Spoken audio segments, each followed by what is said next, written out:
Hey there, fellow off-gridders. This is Off-Grid Amateur Plus. What you're looking at right now is the current tally for the total number of carpenter bees that I have trapped in my 4 traps on the 4 corners of my cabin, as shown in some of my other videos. It seems as though that the carpenter bee nesting slash mating season has passed, and I think that I'm going to leave them up, but I'm going to empty them and get a total count on the death toll here. So I've got one more to empty right here, and in this pile right here there are 42 carpenter bees. So I'm about to empty this last bottle to get a final count on how many I've trapped thus far this season. This doesn't even count the ones that I've actually netted. These are just the ones that have gone into the trap. And I've noticed on some of the traps, like one that didn't catch very many, you can't see it inside this hole here, but there's a little bit of cobwebbing. Okay, so this one here, I didn't check it as much as I should have, and I should have been clearing it out, but it could have been hindering access. So this one probably would have caught more had, or that's one that caught the least. It would have caught more had it not had some sort of blockage. And another thing that I noticed with one of the traps was a spider was inside. And I don't know if that spider went in there. Yeah, he's still in there.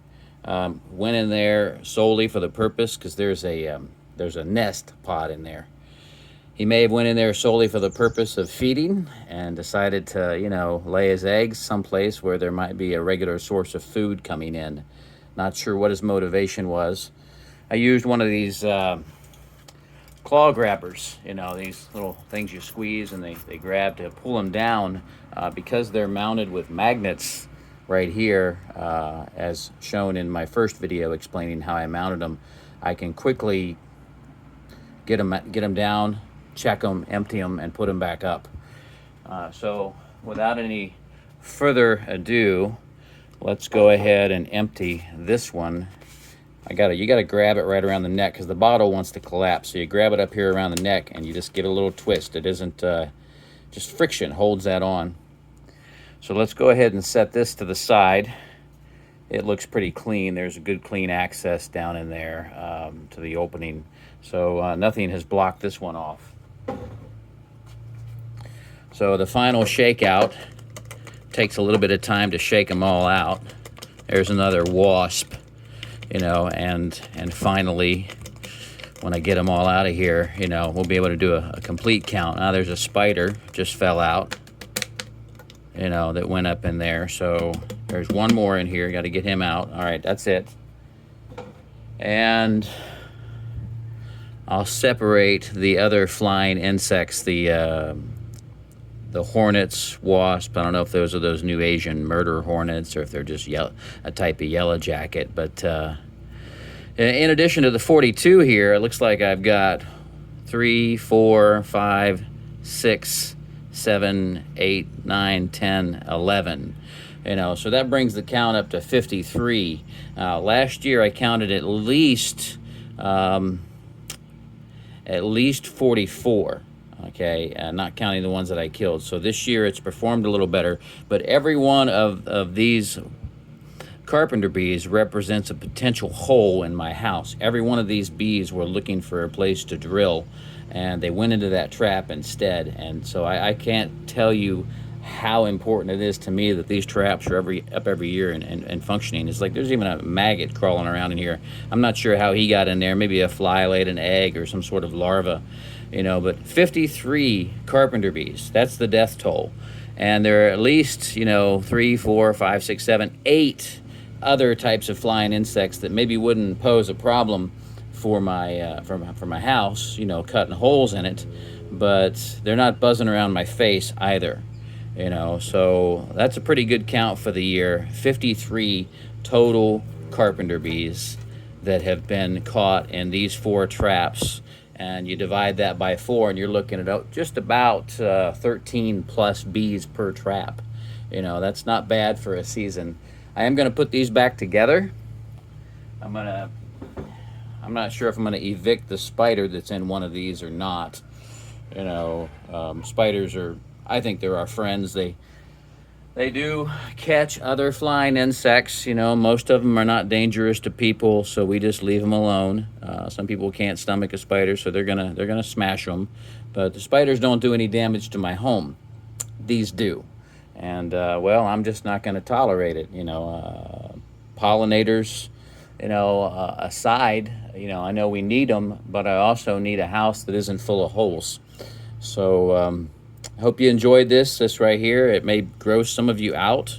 It's a necessary part of living rural and off-grid. You're going to have to deal with these, and I'd much rather use these traps than to use chemicals.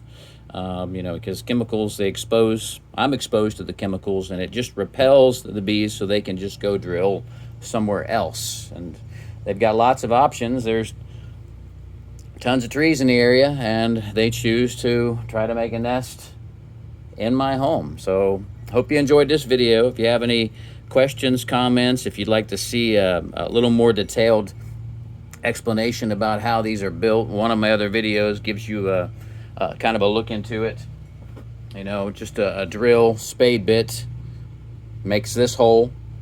I believe that's a 1-inch spade bit. This is a piece of 2x4 that is about 7 inches long, drilled through the center until it just started to break through on this side with the spade bit, because it has that pilot point. This was drilled with a 1/2-inch bit, and I laid out an angle that brought it up to the correct depth in this hole so that I could kind of eyeball it as I drilled at the correct angle so that I would break through into this hole, so that when they climb up here, because their inclination is to dig uphill, it prevents water from getting in their nest. You know, when they burrow into your logs in your home or whatever wood, they typically go uphill to allow for drainage. And then they climb up in here, and then I don't know if they just can't turn around. They end up coming down in the bottom, and once they're through the neck of that bottle, that's it. They buzz around in there until they die. And like I said, the neck of the bottle, it just friction. You know, and it doesn't even have to be a threaded connection. It's just the right size for that spade bit, and if it crumples a little bit, doesn't really matter. And then I'll hang this back up. These magnets, I found them in Home Depot. I attached this one in the roughly the center of where I wanted it to go. Then I put the receiving metal portion that also has the screw against this magnet, and then held it into position against my fascia board, and held it where I wanted it, to where it was exposed just about a 1/2 inch below the edge of the fascia board, and just pushed and made an impression. Had to do it off of a ladder, but that push made an impression in the wood that I could see, and it showed me where to anchor the receiving side of this magnet. You know, so now that they're installed, it's just a matter of taking them up, putting them down, cleaning them, checking them every year. I'll rinse this bottle out. It's kind of gross inside, but they're really easy to build. They don't cost a whole lot, and you can take them down for the winter. I left mine up all winter long, and all they ever did was shift a little bit because of the wind. But if you got a problem with carpenter bees, there's 53 potential holes right here that did not make it into my home. So you know, hope you enjoyed this video. If you want to see more like it, go ahead and click on that subscribe button. Mention it down in the comments what you'd like to see, and I'll see if I can get to it. All right. This is Off Grid Amateur Plus, and y'all have a great summer.